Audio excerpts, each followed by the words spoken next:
All right, so Chai Sarah, we're speaking about this portion today, and it's a time that we are saying goodbye to Sarah. Genesis 23 to 25. We read it together this morning, and it says, and this was the life of Sarah. The life of Sarah is mentioned in this portion in the opening verse. I'm just looking for it. I can't find it. I'll see it now. It's mentioned twice in the first sentence, the life of Sarah. And this was the life of Sarah, 127 years, 127 years she lived, the life of Sarah. And I think if we look at the characters, Chet, Yod, which speaks about life, we can also see that where that life comes from, it's mentioned in Job 38:39. And it speaks about our appetites. It is the appetites that is fulfilled in this life. Is if we live life to the fullest, what does it mean? Is we get to enjoy life in the presence of the Father to the maximum that we can experience. But there are two characters in there. A Chet and a Yod. And Chet looks something like that, and a Yod like this. And how does it look in the old pictographic Hebrew? It is like a stepladder. And Yod is a strong right arm. All right, so it's a word picture. It shows us something. What does it show us? You know, in the time that Israel was dwelling in tents, they made their tent walls of a structure like the Chet. It was a sturdy sort of a structure. So it describes the boundaries in which you live. It is the boundaries that, this is why it is later said in Scripture that enlarge our tent pens and the boundaries in which we are finding ourselves. So it speaks about the boundaries in which we live, and it's only in the presence of the Father, which the Yod represents, the strong right arm of the Father, that our boundaries can be expanded.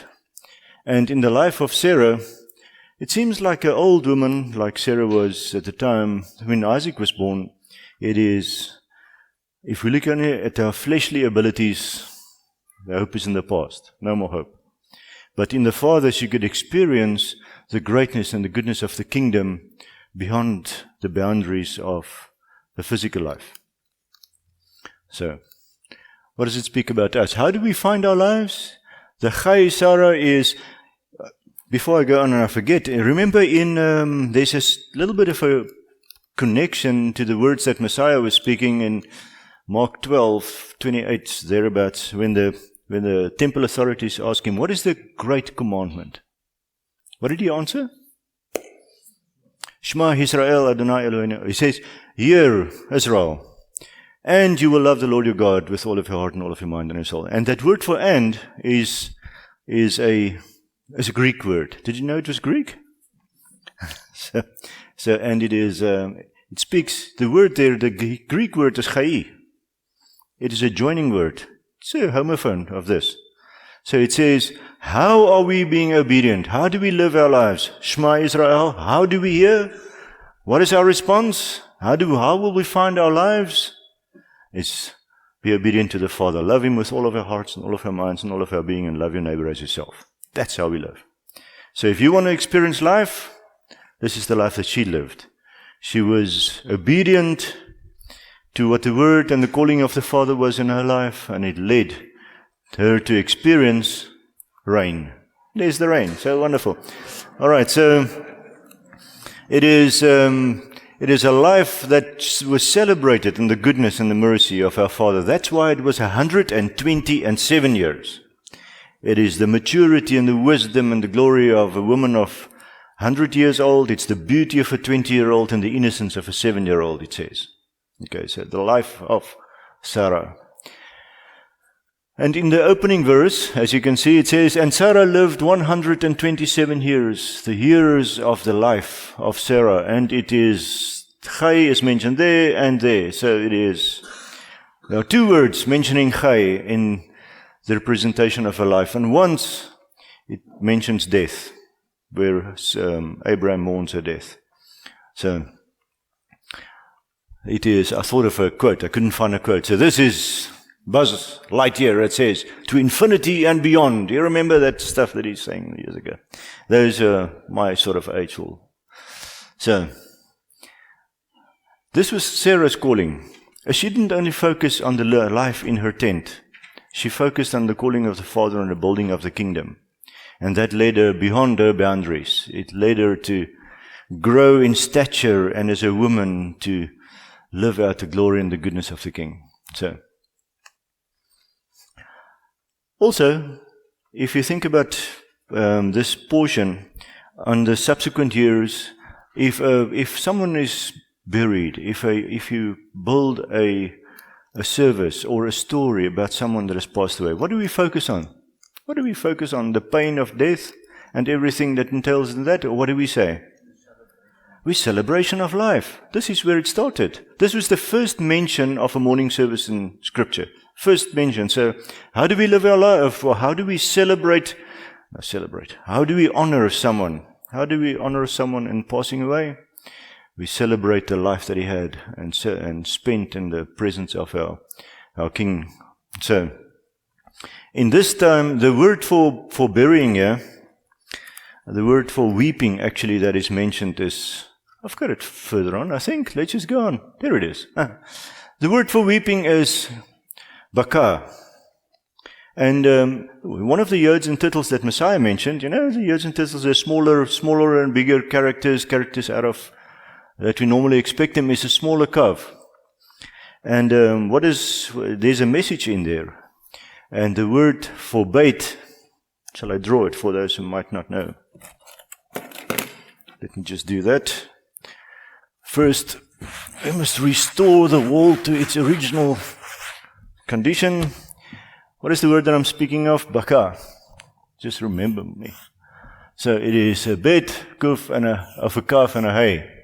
Okay, so this one here is, a bet is the form of a tent, and a calf is an open palm of a hand, and a hay is a man with his arms raised up. Sort of the idea. So what could that mean? What do you think is a word picture that we can get from that context? This is inside. A house, a tent, inside.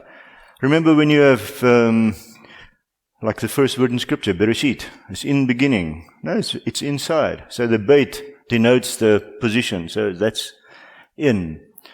The calf is the palm of your hand. So what do we do when we weep?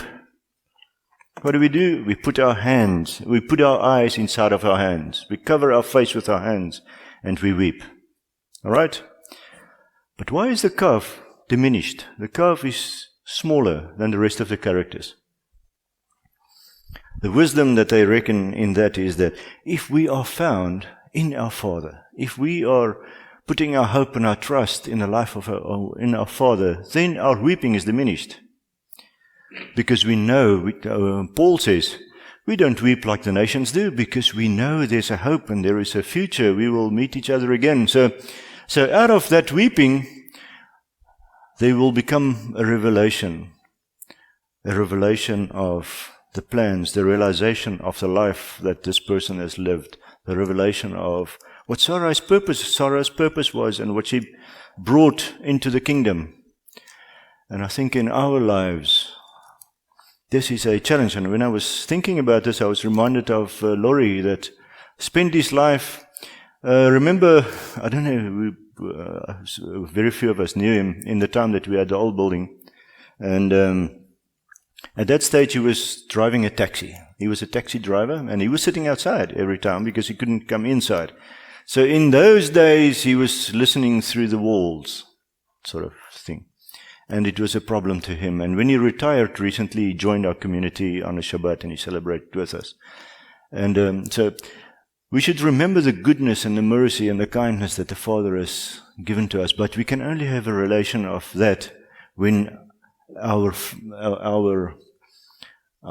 response to death isn't too great. Remember, we have pain in ourselves for the loss of the person, and that is good. We can mourn, and that's healthy. We should do it. But we do not do it like the pagans do. We do it with a hope that the Father has instilled in our lives so that we will see them again. So, the same word, the same root, betkaf, is in this word, and it is to entangle, to be entangled or confused. What's added to this word compared to this one here? What is added? What character is in there? In the middle, give you a clue. A vav. There's a vav inside there. And what is the meaning of a vav? What is the sort of understanding that we have of a vav? It's number 6. It's the joining, but a vav is also man. The focus is really on man. And when man is inside of the morning, then our morning is great, and we become entangled in this whole process, and we can't see the light of day. There's another word there, comes from the same thing, becomes more difficult as we go. So there's a mem, bet, vav, kaf, hey. And that is, are you confused? So, it's a word for confusion. And what can it possibly mean? What does a mem stand for? What is a maim? Maim is water.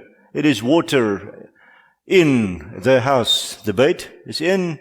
The vav is man. The kaf is the palms. And the revelation in hay. So as we build from this word, we can maybe...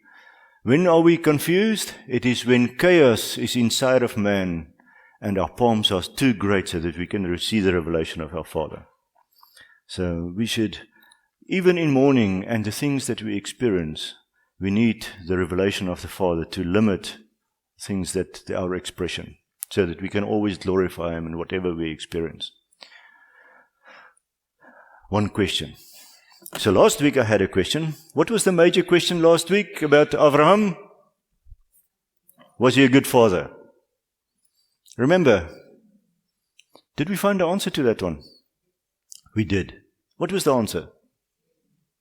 The answer is yes. He was a good father because he trusted our Father in heaven, that he knew whatever the Father said to him will end up being ultimately good. So he responded unconditionally. So my question, and I don't have an answer. I've been searching all over. Maybe you have an answer, and that's why I'm asking. Is this: where was Isaac with Sarah's burial, her mourning? No evidence, not even in the book of Yashar. Nowhere.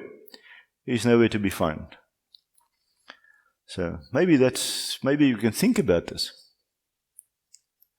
There is no, well, what I reckon, there is an answer. The answer is, never ruin a good mystery with an answer. That's the answer. Who knows? Lo knows.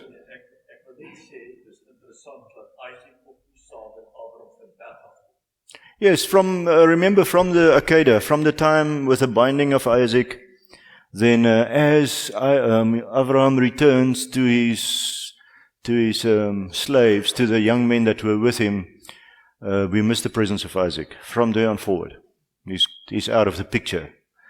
And even here, he's out of the picture. And where do we first see Isaac again in scriptures? After the binding? When the bride comes, at the tent of his mother. So he is at the tent of his mother. It's not that he doesn't know that she's gone. He knows. He just didn't attend to her burial. I'm unsure why. Maybe if someone can get an answer to that question, I will be glad to know. So, I made that plural. It's not a mistake if you wonder. It is Sarah and the woman at the well. And we can think about this a little bit because Sarah was the bride of Abraham. And we are now speaking about the preparation of the bride of Messiah. And this is the picture that we see in Eliezer going out to find a bride for Isaac. And we will follow that along. So our focus today really is on finding a bride for Isaac. Okay, it started out with the death and burial of Sarah and the cave of Machpelah and everything else. But we're really speaking about the bride of Isaac and how it impacts our lives. So Sarah went into the grave, and this is burial. This is the word for burial that's right from the beginning in Scripture, and it is spelled with a couple of Hebrew characters. It is a kuf, bet, resh, hey, gevura. Gevurah. Not to be confused with power that you see in Isaiah 11:1. Gevurah, this is death and burial. This is burial. What is interesting about it, we find that one in Genesis 23:4, is Rivka. The name Rivka has got the same characters, just in a different order, same characters. So from the death and the burial of Sarah, it makes way and opens the way for Rivka to come into the picture. Because it's only after the death of Sarah that Avram really instructs his servant to go and find a bride for Isaac. So the same characters are used in the opening of Rivka. And what does the word Rivka mean? Do you know what Rivka means? Right, it comes from the root rabak, and it means to tie fast or to secure. And what is she securing? What is Rivka securing? What do you think? Okay, the future. Yes, I agree. In what way? The lineage of Abraham. The promise to Abraham is now in Isaac and Rivka's relationship made secure, so that together they can build a nation as promised in the covenantal relationship with our father and Abraham. So the presentation of Rivka, her revelation now, shows us the way in which the relationship between Isaac and Rivka will develop so that the kingdom can be built. But remember as well is that Isaac is a picture of the son, Abraham of the father, Eliezer of the ruach, Rivka, is of the bride. Okay, it's all fitting. It's a nice picture. So as we go along, I hope that we bear that in mind. And remember, her name is spelled the same as that, and we see that Habukar, the morning, is same characters. So into the grave, Gevurah, Rivka, and the morning. It's just different order of characters, but they are the same. So what does the morning have to do with all of this? And it is coming from a different root, bakar, and it means to break through, or the light of the dawn. When we see the light shining through from the darkness of night, then we know that the morning is here. And it's a new day, it is a new reality, and this is found in Rivka and Isaac. Same day, remember the day begins when sun sets last night, and it continues until darkness, but this is a new generation. It is a new reality. Same family, same day, same concept. So after the burial of Sarah, Abraham turns his needs to the living, and he's saying to Eliezer in quite an elaborate, intense way that he needs to go and find his son a wife. And this leads us to the desire for a wife. And why is it that Isaac needs a wife? Because Isaac needs to be completed as Adam was completed in the garden, because it's not good for a man to live alone. And the promise of the father cannot be accomplished without Isaac having a Rebekah at his side. So he who finds a good thing obtains favor from Adonai. And the most important thing of having a wife is not really only to have children. I don't know if you've noticed this. You have children, but you and her lives together for 127 years in the case of Sarah and Abraham.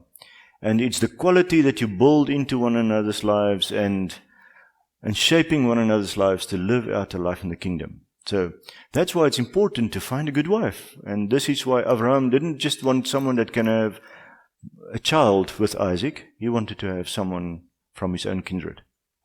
Okay, so you shall not take a daughter from the Canaanites.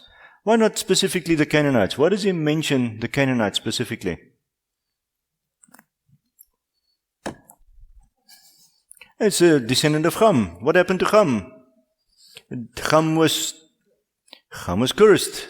And what's going to happen to the Canaanites eventually? They're going to be driven from the land.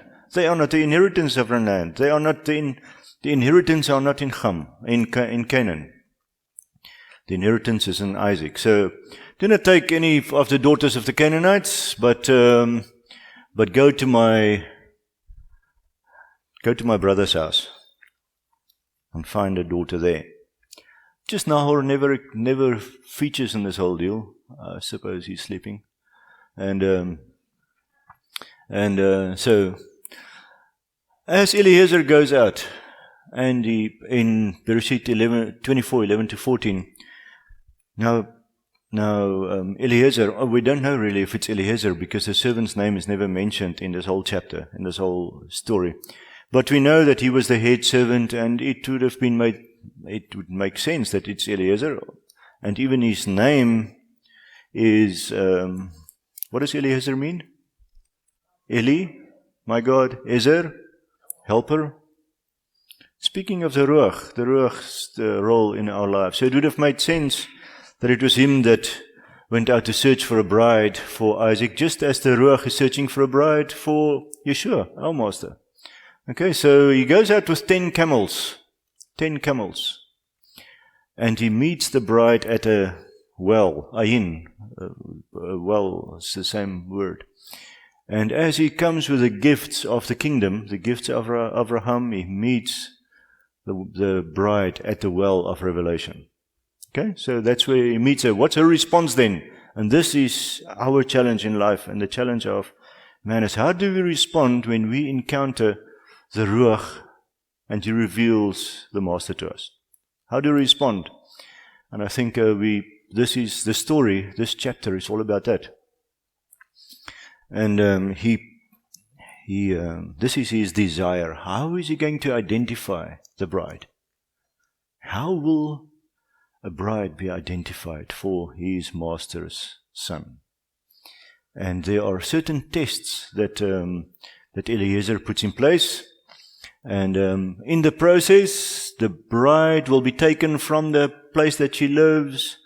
Although when you hear Lavan speaking, he speaks about Adonai, Yotevavhe. He mentions Yotevavhe, and it is not that our Father is unknown in their midst.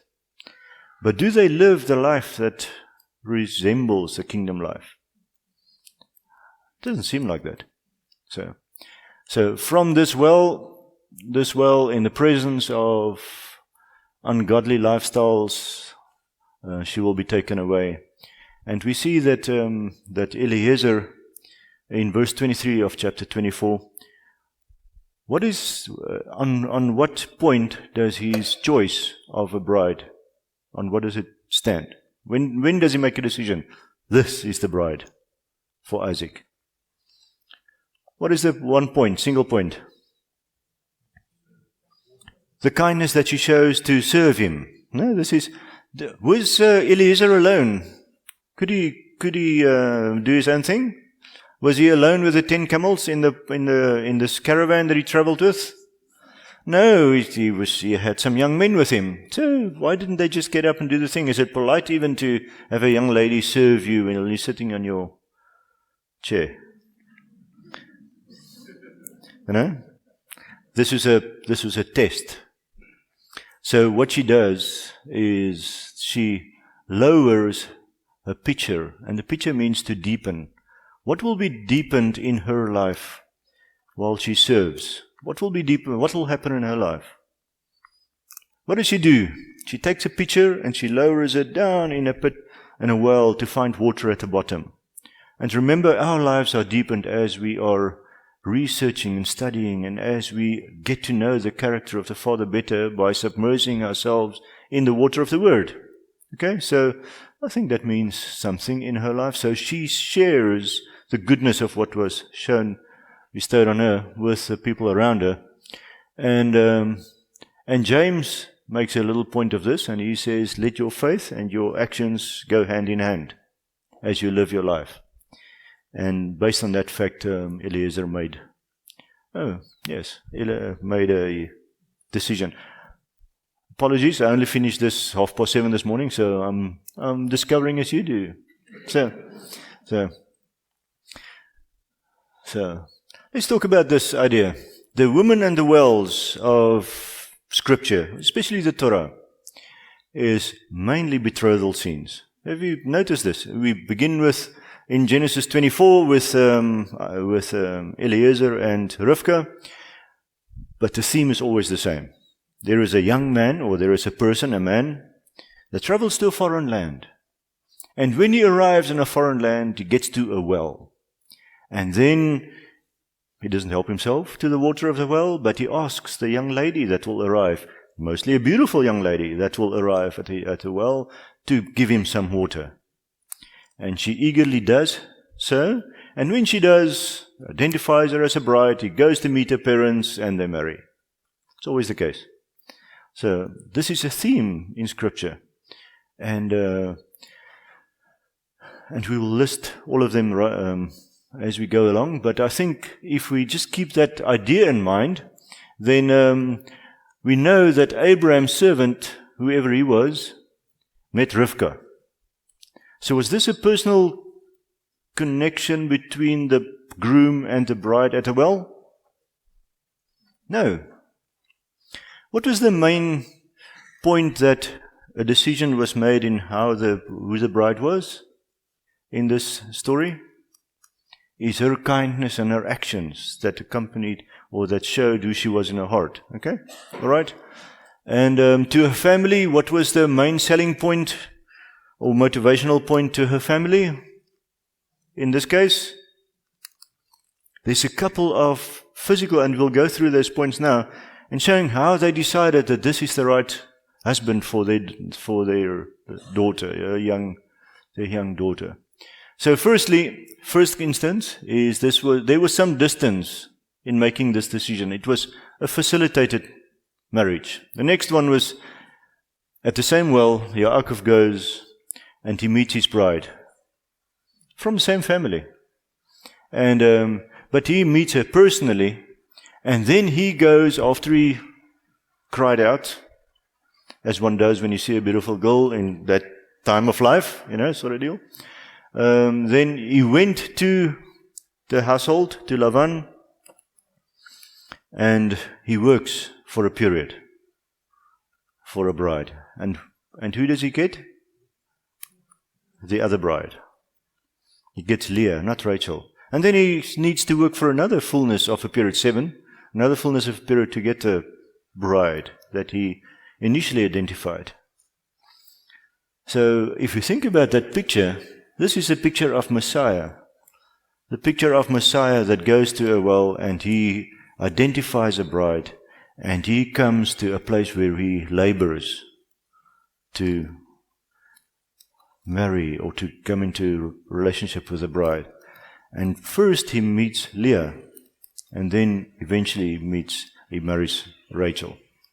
It's a little bit of an expanded story. And then Moses and Zipporah.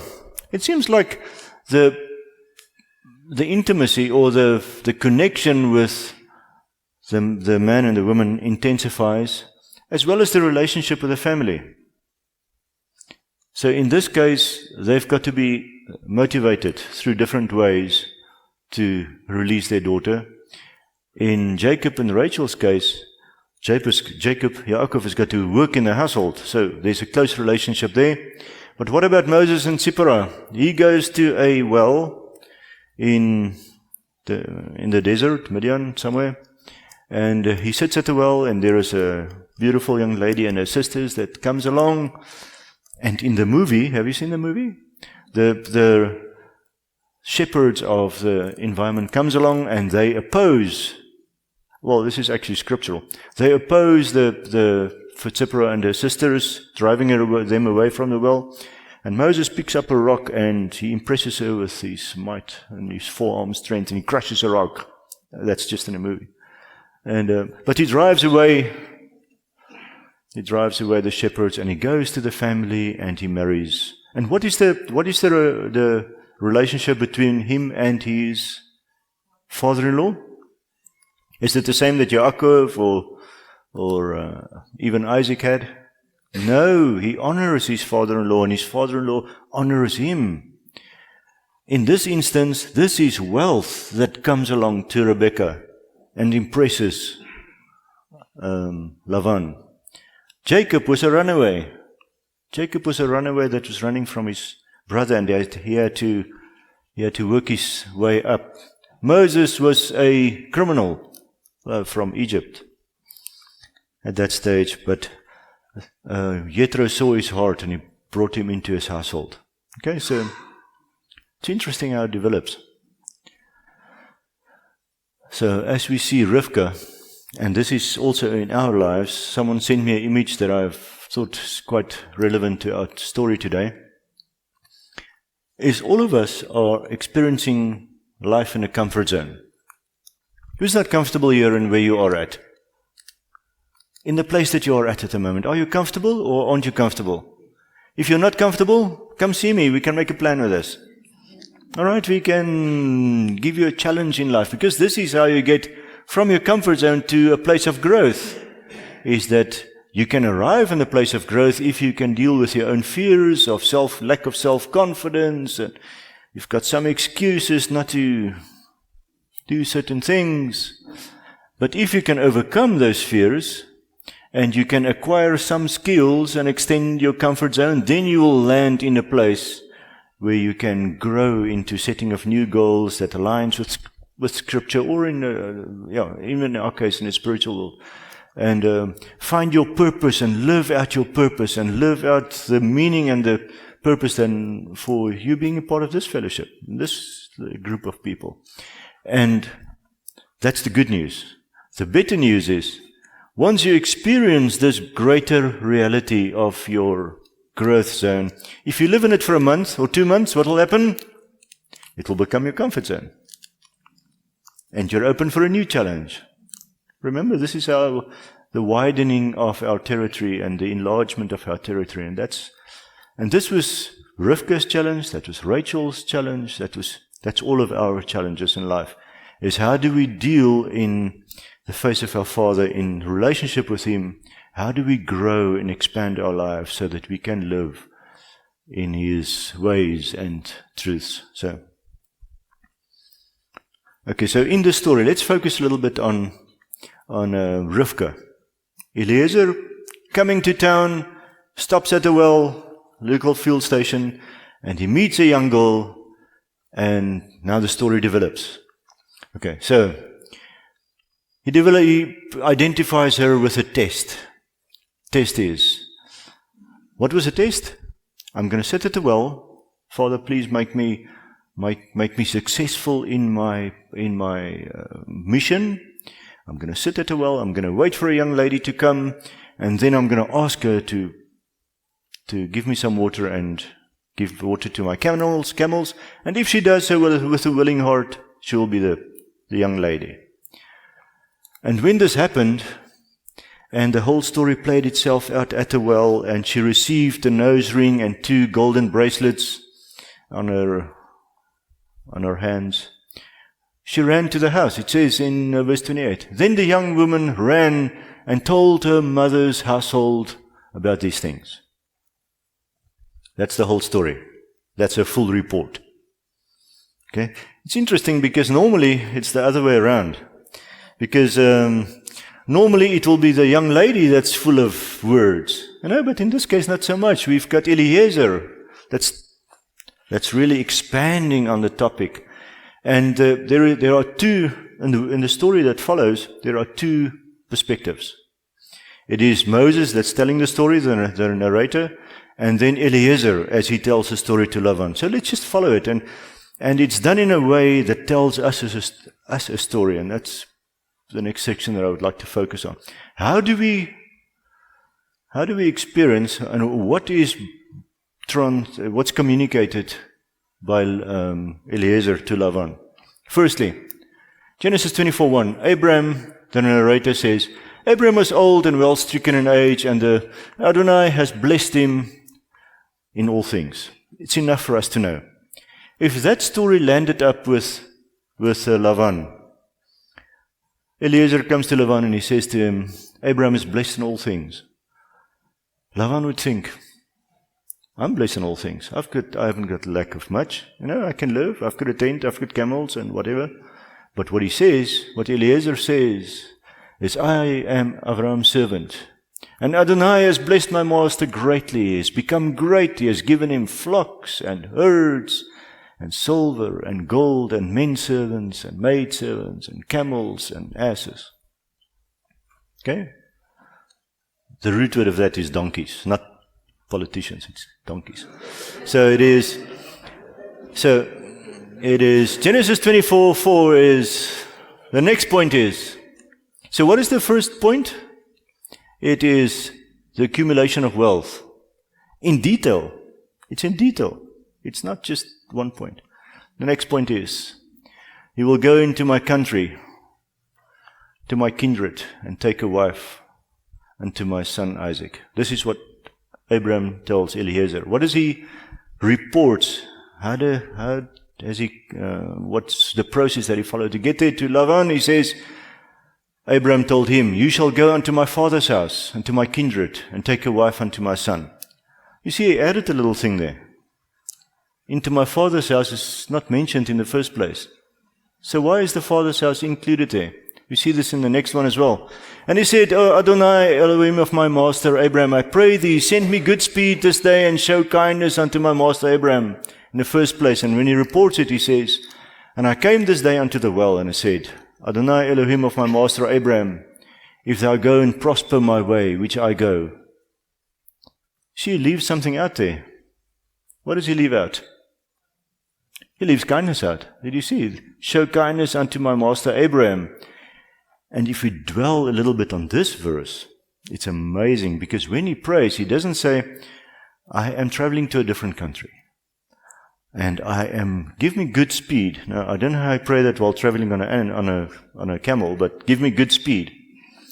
And then when I arrive there, show kindness to me and show me the bride so that I can complete my mission and go home. But that's not what he's saying. He's saying, show kindness unto my master Abraham, if I can complete my task.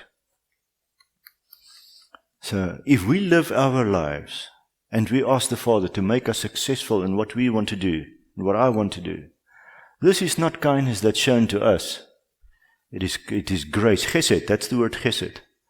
That's grace that's shown, and kingdom life that's been placed in our midst so that we can glorify our Father's name. But he omits that little part to Lavan. She gave water to the camels and to the servant, and he got up and gave jewelry to her and then asked who she is. That is what happened. But what he says happened is, she gave water to the camels and to the servant. And he first asked who she is. That's not scripture, by the way, that's my summation. So, it is, firstly what happens is, she gives water to Eliezer and then to the camels. And then, after doing that, Eliezer says to Lavan, he asks her, are you the daughter of Bethuel? And then, when he determines that, he gives her jewelry. That's what's reported. But in reality, what happened is she gave water to the camels and to the servant, he got up and gave jewelry to her, and then asks who she is. But that message, it's flipped on the other side when he reports it. So, what is Eliezer doing? Why is he changing the story when he reports it to the family? Because in that change, there is a little bit of a message, I think. So, verse 27. He said, Blessed be Adonai Elohim of my master Abraham, who had not left destitute my master of his mercy and his truth. And I, being in the way, Adonai led me to the house of my master's brethren. Okay, so this is the prayer of Eliezer, but when he retells it, he says, And I bowed down my head and worshipped Adonai and blessed Adonai, the God of my master Abraham, which had led me into the right way to make my master's daughter unto his son. You see that his mercy is not mentioned in the retelling of a story. So is he not standing on the mercy? Is this not his testimony that the mercy of our Father is in his life and what he's doing? What do you think is the reason for this? Why do you think this is happening? Hannelie has got it. And Josh, do you have a mic there at the back? I have the mic. Such a great distance to travel. May I get good speed? I wonder where's my camel? Hou hom sommer hier agter by jou asseblief. My opinie is dat hy het die karakter van vader uitgelos in sy report aan Laban. Want hy het gesien by Laban is al wat saak maak is die bling bling. Sy oë het geskitter toe hy die juwele en die rykdom sien. Ja. So sy report aan Laban het oor die materiële dinge gegaan. Nie oor die karakter van okay. ons vader nie. Alright, so let's think about that. If this is the message of the good news, do you agree? This is the message of the good news. Is the king of,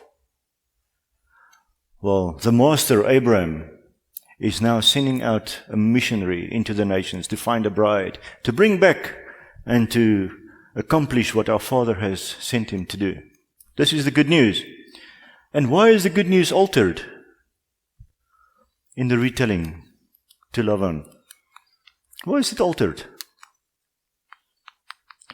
Because what Haneli says is he speaking to the bride or is he speaking to the family of the bride? What's the bride's decision? When did she make the decision? When did she really commit herself to being the bride? When did this happen? Eventually, that's when she said, I will go with him. But remember when the man or the servant spoke with her at the well and he rewarded her with a nose ring and bracelets, she ran home and told her mother everything that's happened. And the young lady is pretty excited. The heart's pumping blood and everything is going well. And she's already committed at that point. So what's happening now is this is a speech to her family to release her to go. But what I was thinking about is there are two ways to walk this road. The first one is if you see the revelation of the goodness of our Father and you commit your life dead right, just there, and through acts of kindness and response in your life you are identified as the bride. But the other way is you're in it for yourself. And that is a dangerous point to be in. I think the way the gospel is presented in many instances these days, it's to the benefit of myself. And because if I can commit myself to the good news and I can become part of the family and I can live a life, then I will go to heaven and not hell. And I will have all the blessings of the kingdom, all the wealth and the everything else. So, and I think if that is the decision on how you base your life in the kingdom, then you are mistaken. So, I think this is the start of that story. So, did they have shared values, the servant and Lavan? Do you think this retelling to Lavan, he identifies that they have different values? Maybe that is the way that he saw the story unfolding in front of him, and that's why he changed the story. And my question is, how did he see it? That they are different values. Yes, so how does that story play out? Is that when Rivka runs home and tells her family, wonderful, this is what happened to me at the well. What did Lavan do? He ran out to meet the man at the well because he was overwhelmed with the fact that his sister is going to become a bride. Is that the reason? Oh, maybe what else is coming with the family of the bride is probably what impresses him. Yeah, he saw the golden armbands. Why is there a nose ring and jewelry in the arms? What is the idea? What do you think? The nose ring is a sign of engagement. Okay, so young ladies wore their rings in a different place in those days, in the nose. Okay, it's not our custom, but it's what happened in those days. We just changed the venue from the nose to the... I think it was before COVID even. So, and what about the arm, the bracelets on the arms? How much did it weigh? So 5 and 5. The weight was 5 shekels, I think it was. So What is this? What is the testimony of her hands doing? It's showing us the values of the king. 10 of them. So it is.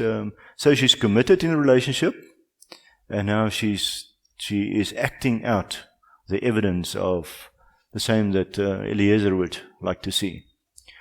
24 verse 30 says, and it came to pass when he saw the earring and the bracelets upon his sister's hands, not his sister being up and wonderfully overwhelmed with what happened, the testimony of the goodness.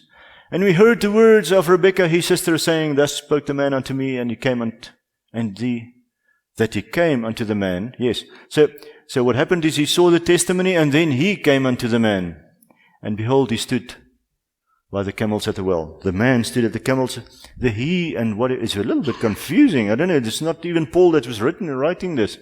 So he says, when he heard the words, when Lavan heard the words of Rebekah his sister, saying, thus spake the servant Eliezer say unto me, that Lavan came unto the servant, and behold the servant by the camels at the well. Okay. Yes. Earring. What's that? Now you've got me. Earring, but it was a nose ring. Pardon? And die woord staan nose. I don't know where I got this, but because it is a nose ring, I just copy and paste. So I haven't even seen this. You see, it is, pardon? Different values, nose and ear. Yes. You see, there's no discernment here. Discernment comes from the nose. So, the nose knows. So, that's interesting. I've never seen this. Why? Different translations must have a different thing then. Because I know it's definitely, the word there is definitely not ozen. That's, yes, Irena? Nee, is 'n teken van verhouding, van soort van 'n commitment.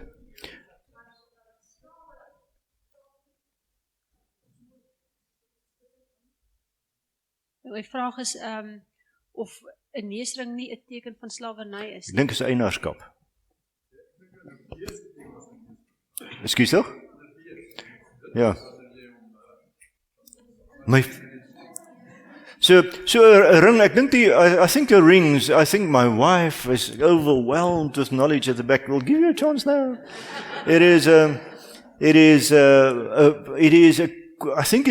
It denotes a couple of things. First, ownership, the man and the wife relationship. Then it is a commitment to the relationship and adherence to whatever has been said. So I think there are a couple of things there. But later on in Scripture, we do find that a slave gets what's pierced in here, in the door, his ear. So, Annelie. Dis definitief 'n teken, die neusring van 'n verloving of 'n huwelik, want as jy kyk toe die goue kalf gemaak is, moes Israel hulle self die wors van vader deur hulle neusringe af te haal en dit te gee, en die neusringe is gesmeld om die goue kalf mee te maak. Ja, so Met ander woorde, hulle het gesê, ek is nie meer getroud aan vader nie. Ek sit met myself en nou 'n afgod. Yeah. And it's interesting to know that, it's interesting to know that men tore the rings from their women's, I think, nose and ears. I don't know. No. Yes, Sien. It only says in the King James, earring. In King James, now you can see what the problem All is. the here. others says, this What ring does or the nose Hebrew ring. say? Where is our Hebrew scholars here? The Hebrew says nose ring. Thank you. So it is settled then. What's that? Ooh. Sê dit al twee. What is the word, Mariki? Okay. Okay, so what is the Hebrew word that we're talking about? Lezem. Nezem. Which means? Okay.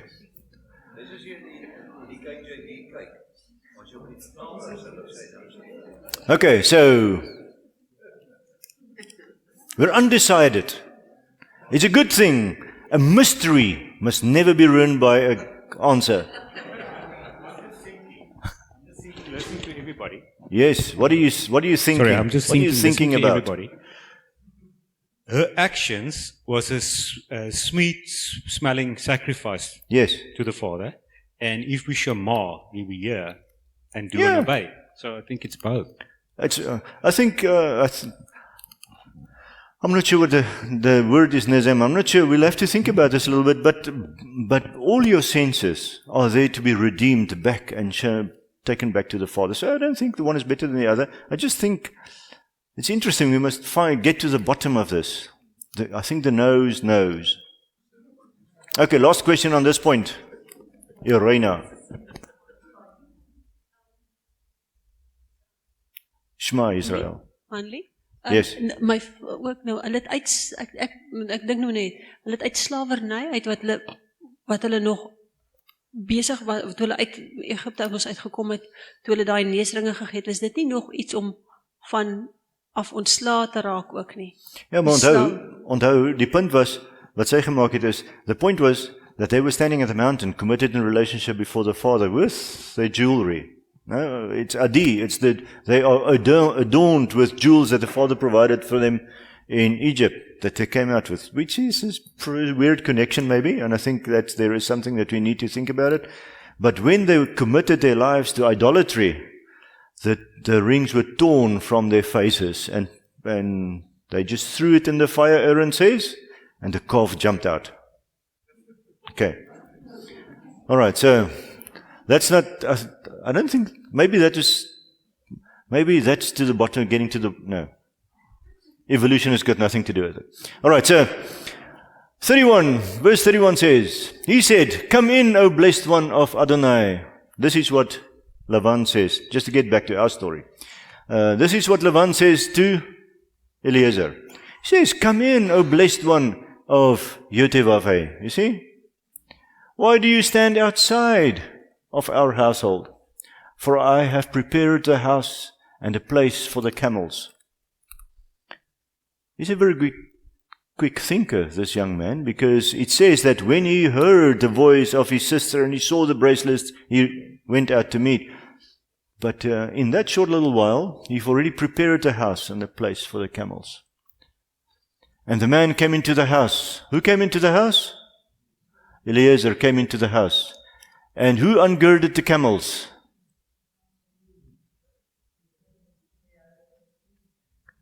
It is Eliezer that's ungirding his camels.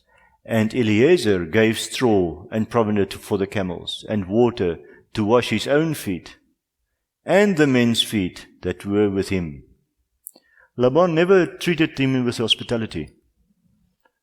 Laban was just eager to receive him for the benefits, but he didn't react or respond with the same heart that his sister did. So the he and the him there can be confusing, but this is Eliezer serving his men, providing water for their feet, and treating his camels. And in that action, he knew how to tell the story. And he saw the values in Lavan's heart. So our actions, when someone walks through that door, or in your houses, or in your life, into your life, our actions like that show where your heart is at. Andries, can we just get a mic for Andries, please?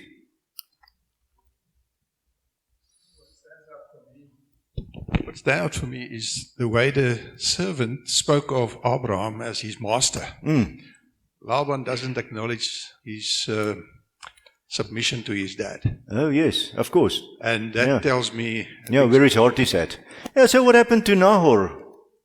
Well, we know he's sleeping, but what about Bethuel, his father? Bethuel is never in the picture.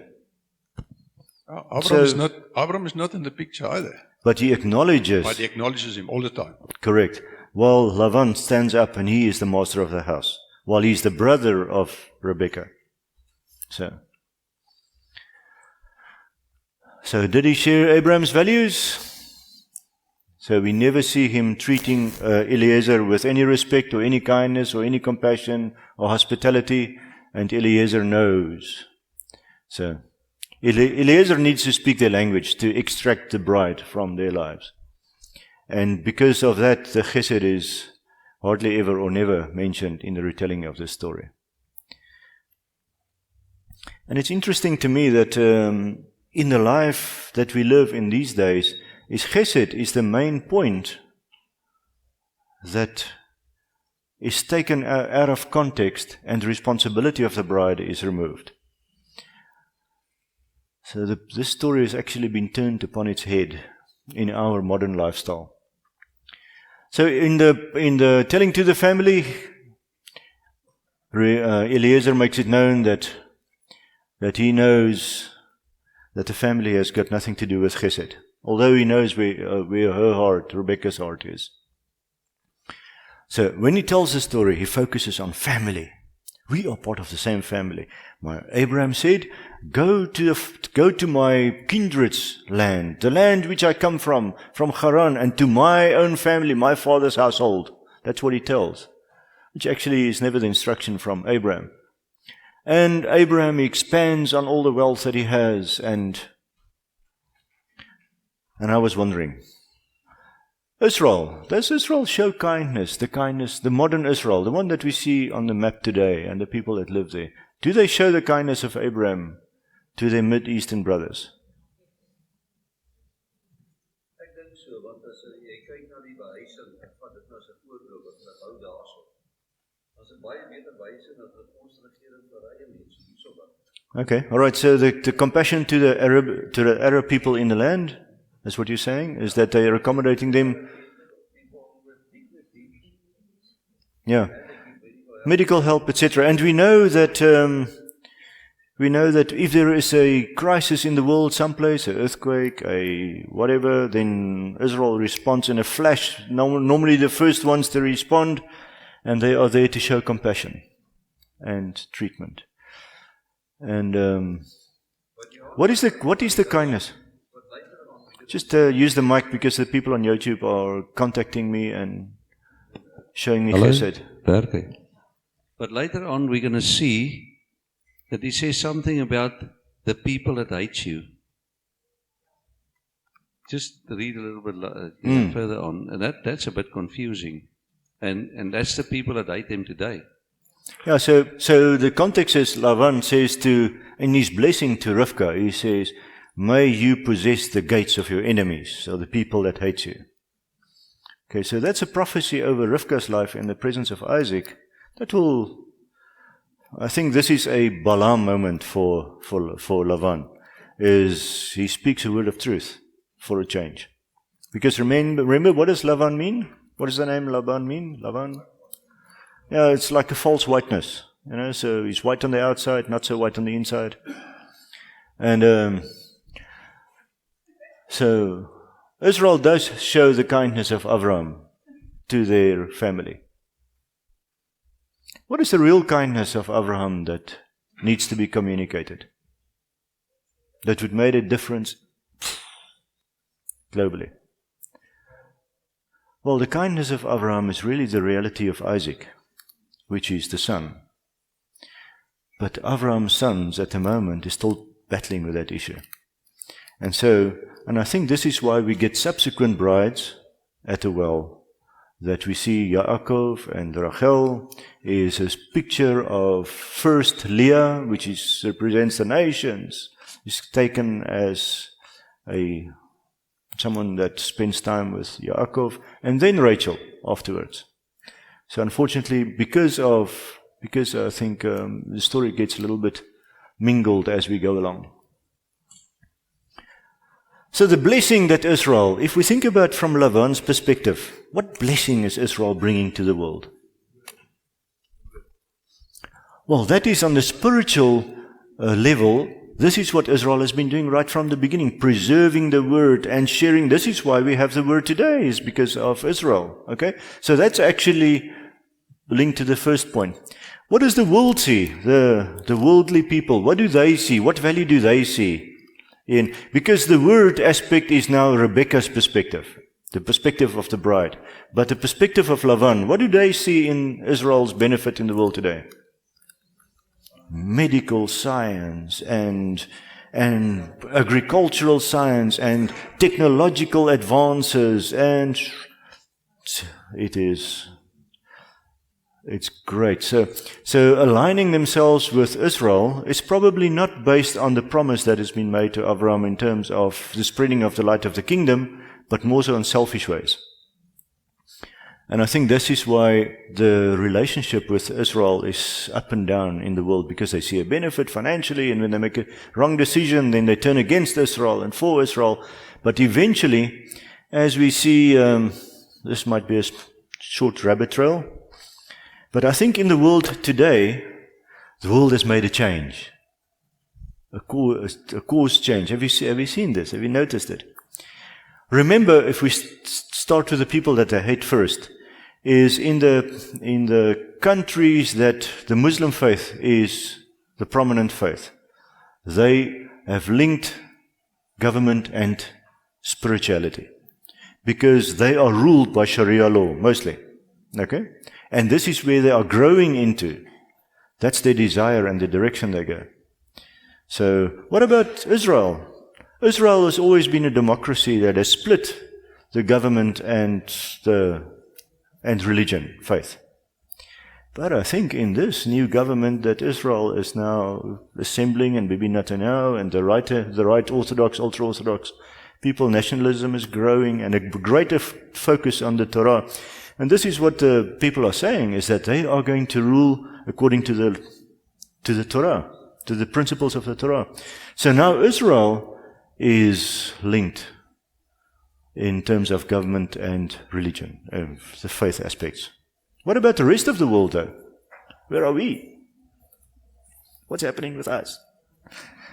And I think what's happening is, if you've seen the things that the Pope is saying, and this COP27 deal that we've just seen last week, that they are establishing a new 10 covenant points at Mount Sinai, that the world is moving towards religion and state moving closer together.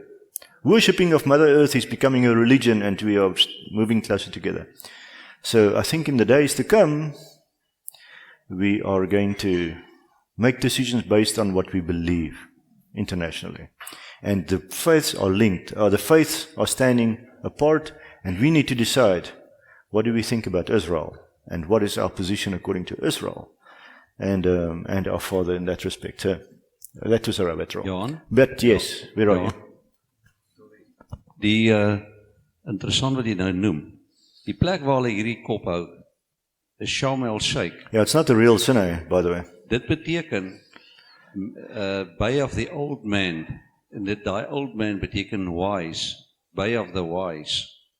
Ek weet nie hoe wise is hulle nie, want dis ook nie die regte Sinai nie. Yeah, no, it is based on a false notion, I think, led through the global religious fraternity. So I think we've been there. So I was thinking, was this a final chance for Lavan? Eliezer comes to him, he shares the goodness of the gospel in a way that he will understand it, and how he can, think about this a little while. And what happens to Lavan? Do we see him again? Yeah, just following generation. He's still there. So the wells and the weddings works like this. First one, Genesis 24. Rivka and Isaac is turning into a couple, and they take the generation forward in the face of our Father. And where do they meet? Or where's the relationship established? Where Abraham comes from. 29, Rachel and Yaakov, same well, same place, same place that they are coming from. And then in Exodus 2, we see Zipporah and Moshe meeting in Sinai. So, there's a change.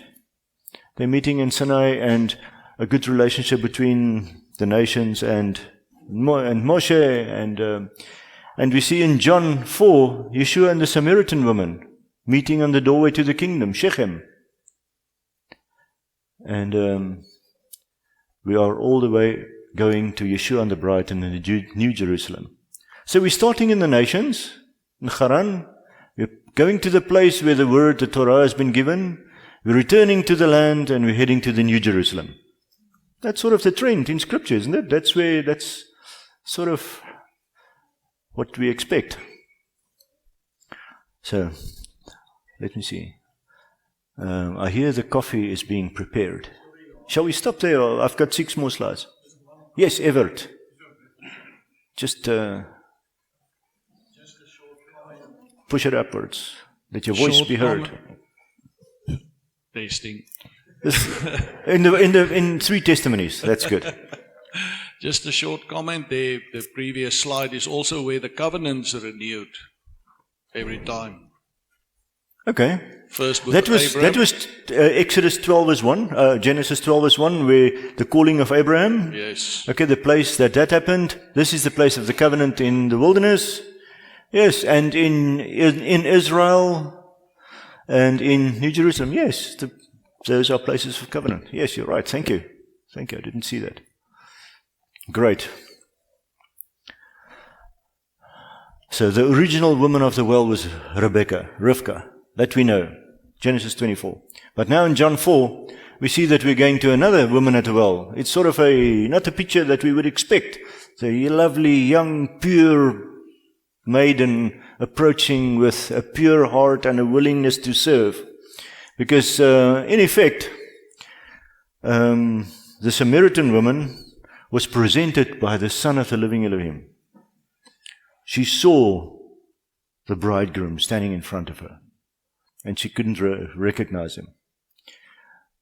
She had an opportunity right there and then, and she eventually made the decision to turn and to participate and to confess her faith in Messiah. But she starts out as not so beautiful, as a crusty, skeptical, self-righteous, religious woman. Actually a prostitute. That's where she starts. And Yeshua says, "Give me a drink." What does she do? What happened to Moses? Moses said to Zipporah, "Give me a drink." What does she do? Who gives who a drink? Moses feeds Zipporah and her sheep. I think a sheep. Camels. I don't think it was camels. Animals. Other way around than what we saw in Rivka's life. Yeshua asks for a drink. What does the lady do? She chastises him. She argues him about the genealogy. She challenges him on his theology, and she never offers him a drink. She's an anti-Rivka. She's not Rivka. So, finally, she turns around and she says, "Won't you give me a drink?" You know? So, you think this is, whose heart is this? Is this the heart of Lavan, or is this the heart of Rivka? So, we know whose heart it is. You're not saying a word, I know, but you know. Okay. What is the connection between Rivka and this lady?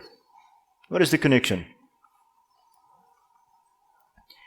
So, Yeshua is standing at a well, and he's saying to Rivka's descendants, he says, they became like a Samaritan prostitute. This is now a reflection of Israel in the time of Yeshua. And he calls out and he speaks to her and he says, "You've been polluted by the world around you. Look at the Romans and the Greeks that were there before them. You accommodated all of their things. Look at the building style. Look at everything that's happening in Israel, the polluted religious authorities of the day. Israel has become the Samaritan woman. And they've been hardened by sin. They gave themselves up to multiple husbands. And think of this day. Think of this day that we're in. Israel submitting their lives to foreign kings to make decisions in their land. And international corrupt religious authorities to make decisions in their land. To enemy or to foreign military powers that they submit themselves to. But there's a change coming. There's a change coming, and we can feel it in the air at the moment with great expectation. So, Rivka's children is in a religious system with empty theologies, and they are not leading to life. And and even there are elements in today's expression of the ultra-Orthodox environment that is not leading to life. And our Father is calling them back into a relationship with Him and a relationship with Messiah. But the movement that we are seeing in Israel today is in that direction. And it's so heartwarming and encouraging. So what is the story of redemption? If we want to understand the story of her redemption, we must know that 2 Corinthians 3:14 says, "But their minds were hardened, for to this day when the Torah is being read, that the same veil remains not lifted, because in Messiah it's taken away. But to this day, when Moshe is being read, a veil lies on their hearts. And when one turns to the Master, the veil is taken away." What needs to happen? They need to be presented with the gospel. That's the only way. So what Yeshua meant was, when he was speaking to the Samaritan woman, as he says, the covenant is in place. I'm calling you into relationship. The covenant is in place. You just need to respond in a proper way. So listen to the water of the word. He says to her, I can give you water, but if you drink of the water that I have, you will never thirst again. And this is the invitation. And there are many people around us today with the same hearts, with the same problem. And if we can open them to the knowledge that the Father is longing for them and calling them into a covenantal relationship and share the word with them, things will change. But we need to start there with the wells of Abraham and Isaac and Jacob and teach each other and Israel that the reality of Messiah was found from those days.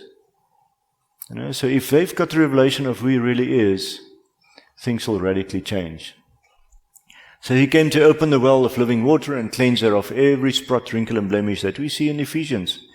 Messiah is washing us with the water of the Word so that our hearts and our lives can be changed, that we can change from a crusty, critical woman into a Rivka. Our call is to change into a Rivka, so that the purity and the passion of Rivka in our lives can be restored. So, is this Rivka a fitting bride? Does she do kindness in a place that the whole world is screaming out against it? Do we act and respond differently than Lavan and his family would? Rivka acts immediately in the right way, and she stands in the background in the household while all the dealings are taking place, and she says, I'm ready to go. Not in 10 days' time. No. I want to get on that camel and go. So the values of Abraham must be transferred. And how do we transfer the values of Abraham to the next generation? By living out the principles and the values that Messiah lived in his days. So Rivka has the strength to walk with Isaac and to further the heart of the kingdom and become the shining light on the nations against the values that she was growing up with, against everything that surrounds her, trusting the Father for children, because she too was like Sarah, barren initially. But James is going to speak about that next week. So, this is the point. We can be a Lavan, or we can be a Rivka, or a Samaritan woman. That's our realities. We can be a Samaritan woman, or we can be a Rivka. That's who we can be. And our choice and our testimony, when we meet the people outside here or in town, what do they see? A Samaritan woman? Or do they see a Rivka? And the way that we treat them with kindness, with chesed, like the word says, makes a change. And in that first seconds of our meeting, people know.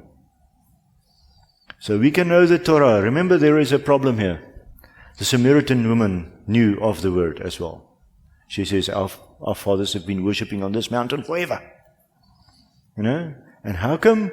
Because remember the history, Jeroboam, He took the realities of worship out of the temple of Jerusalem, like has been done in our recent past, and established a new format of worship.